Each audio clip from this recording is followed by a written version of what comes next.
Қақаған қыста қамығып, көгілдір отыннан тарығып жүрмейміз бе? Бүгін үкімет отырысында шенділердің жылыту маусымына дайындығы сөз болды.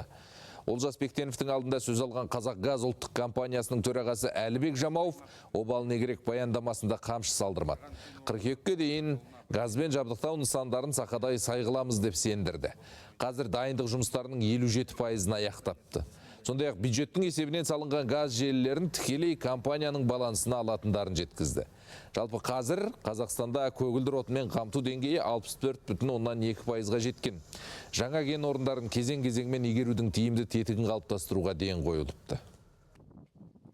Жоспар аясында 30 жер қойнауы учаскесі қарастырылған. Бүгінгі таңда Казагаз компаниясымен 9 келісімшарт жасалды.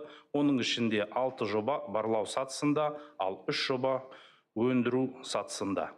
2023-2025 жылдар аралығында Анабай, Барханная, Рожковская және Западная прорва кен орындары өнеркәсіптік игеруіне енгізілді. Министрдің мәліметінше 2030 жылға қарай Қашағанда жылына 2,5 миллиард текше метр, ал Қарашығанақта жылына 5 миллиард текше метр өнім шығаратын зауытты іске қоспақ екен. Бұл газды қайта өңдеуді ұлғайтуға, өңірлерді тұрақты көгілдір отынмен қамтуға мүмкіндік береді. Үкімет басшысы да бұл нысандардың салынуын қатаң қадағалауды тапсырды.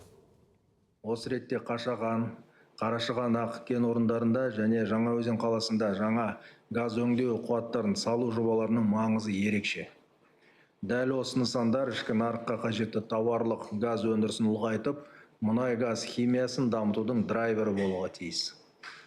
Сондықтан энергетика министрлігіне, Самұрық қазына қорына және Қазақгаз компаниясына аталған нысандардың құрылыс монтаждау жұмыстарына апта сайынғы негізде бақылау жүйесін енгізуді тапсырамын.